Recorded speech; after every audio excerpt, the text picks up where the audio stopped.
စစ်ကျွန်းပညာရေးဆိုတာတကယ်ပဲလားမြန်မာနိုင်ငံရဲ့လက်ရှိပညာရေးဟာစစ်ကျွန်းပညာရေးတကယ်ဖြစ်နေပြီလားဒီစကလုံးဟာဒီနေ့ခေတ်လူမှုကွန်ရက်နဲ့မြန်မာနိုင်ငံရဲ့လူမှုပတ်ဝန်းကျင်ထဲမှာအတော်လေးရေပန်းစားပြီးညှင်းပွားစရာဖြစ်နေတဲ့ခေါင်းစဉ်တစ်ခုပါတစ်ဖက်ကလည်းဒီပညာရေးစနစ်ဟာအကြောင်းသားတွေကိုလွတ်လပ်စွာတွေးခေါ်မပေးဘဲမှိုင်းတိုက်နေတဲ့စစ်ကျွန်းပညာရေးစနစ်လို့ဆွဆွဲနေကြတယ်လို့နောက်တစ်ဖက်ကလည်းဒါဟာနိုင်ငံတကာအဆင့်မြင့်ပြုပြင်ပြောင်းလဲထားတဲ့တင်ယုံညွန့်နှံတွေပဲလို့သုံးပြန်နေကြပါတယ်ကဲပဲမြန်မာပညာရေးဟာစစ်ကျွန်းပညာရေးဖြစ်သွားပြီလားလက်ရှိပညာရေးအခြေအနေနဲ့အရင်ခေတ်အစိုးရလက်ထက်တွေကပညာရေးစနစ်တွေဘာကွာခြားသွားတာလဲဒီဗီဒီယိုထဲမှာယနေ့ခေတ်အချက်လက်တွေနဲ့တကွာဓမ္မထိတ်တန့်ကြကြနှိုင်းစလေးလာကြည့်ဖို့ဗီဒီယိုလေးကိုအဆုံးသင်ကြည့်သွားဖို့လည်းမမေ့ပါနဲ့နော်ဗီဒီယိုလေးကိုမကြည့်ခင် channel လေးကို like and subscribe လုပ်ဖို့လည်းမမေ့ပါနဲ့နော်နှိုင်းယှဉ်မှုတွေမလုပ်ခင်စစ်ချင်းပညာရေးဆိုတဲ့ဝါဒဘယ်ကလာလဲဆိုတာကိုအရင်ကြည့်အောင်ဗျာတမိုင်းအကြောင်းအရာဒီစကလုံးဟာကိုလိုနီခေတ်ကဗြိတိသျှတို့ရဲ့ကျွန်းပညာရေးစနစ်ကိုဆန့်ကျင်ရကနေမြဖျားခံခဲ့တာပါနောက်ပိုင်းခေတ်ဆက်ဆက်ဆီယနာစင်စနစ်အောင်မှာတော့အကြောင်းသားတွေကိုလွတ်လပ်စွာတွေးခေါ်ဆန်းစစ်ခွင့်မပေးတော့ပဲထက်ကအခိုင်းအနာကိုပဲအကျွမ်းမဲ့နာခံရမယ်ပုံစံတွင်းစနစ်အလွတ်ကျက်စနစ်နဲ့နိုင်ငံရေးရာမိုင်းတိုက်တဲ့ပညာရေးကိုစစ်ကျွန်းပညာရေးလို့လူတို့က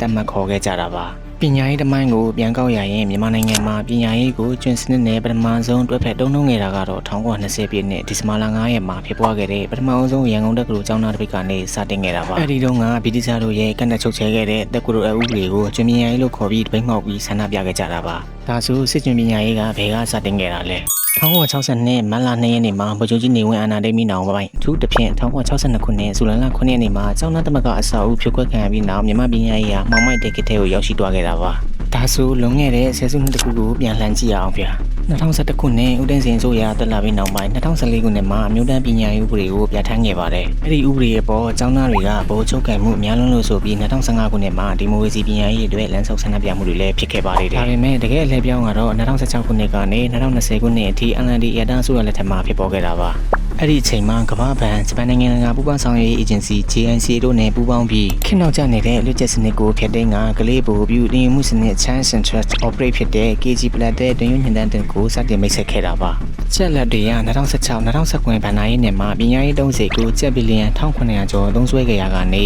2019-2020ဘဏ္ဍာရေးနှစ်မှာတော့ကျပ်ဘီလီယံ2600ကျော်အထိဘတ်ဂျက်စုစုပေါင်း17.5%အထိတိုးမြင့်သုံးစွဲခဲ့ပါတယ်။ရွေချက်ကတော့အကြောင်းသားတွေကိုလွတ်လပ်စွာသိခေါ်ဝင်ပေးပြီးကဘာနဲ့ရေမောင်းတန်းနိုင်မှုဆိုပြီးတရားဝင်ချပြခဲ့တာပါဒါဆိုလက်ရှိပညာရေးကတော့ဘာဖြစ်နေတာလဲဒါဆိုဘာလို့လူတချို့ကစစ်ကျွန်းပညာရေးလို့ပြန်ပြောလာကြတာလဲအဓိကအချက်၃ချက်ရှိပါတယ်ပထမဆုံးချက်ကတော့လွတ်လပ်စွာကွဲလွဲခွင့်နဲ့တွေးခေါ်ခွင့်ထိချုပ်ခြင်းခံရခြင်းမှာကျောင်းပန်းဝန်းကျင်မှာစစ်ရေးလုံခြုံရေးရောင်တွေပုံပုံများများလာပြီးကျောင်းသားတွေနဲ့ဆရာဆရာမတွေရဲ့လွတ်လပ်စွာထုတ်ဖော်ပြောဆိုခွင့်ကကန့်သတ်ခြင်းခံထားတယ်လို့ခန်းစားနေကြတာကြောင့်ပါဒုတိယချက်ကတော့အရေးတွေးရှိတဲ့ဆရာဆရာမအင်အားရောနေတွားခြင်းပဲဖြစ်ပါတယ်2021နိုင်ငံရေးအခင်းချင်းဖြစ်ပွားပြီးနောက်နိုင်ငံရေးကြက်သွဲတွေစီတံဝန်ထမ်းတွေလူတစုရဲ့ချင်းချောက်ချင်းတို့ကြောင့်ဝိုင်းဆရာဆရာမအများအပြားအကြောင်းတွေကနေထွက်ခွာသွားရတဲ့အတွက်လက်ရှိမှာတင် जा မှုအတွေ့အကြုံအားနဲ့တဲ့အစားဝန်ထမ်းတွေနဲ့လက်ပတ်နေရတာမို့ပညာရေးရည်တွေးကြဆင်းလာတယ်လို့ဝေဖန်ခံနေရတာပါတတိယချက်ကတော့တင်ယုံညံ့ရွယ်ချက်ပါအရင်ကချက်မှတ်ခဲ့တဲ့ KG Plat တွဲတင်ယိုကိုပဲဆက်သုံးနေတယ်လို့ဆိုပေမဲ့လက်တွေ့တင် जा မှုပိုင်းမှာတော့အမျိုးသားရေးဝါဒကိုအားပေးတဲ့ပုံစံမျိုးစစ်တပ်ရဲ့ဝါဒဖြန့်ချိရေးရန်ရန်တစ်ခုလိုပညာရေးကိုသုံးချဖို့ကြိုးပမ်းလာတာတွေ့ရတယ်လို့စောင့်ကြည့်လေ့လာသူတွေက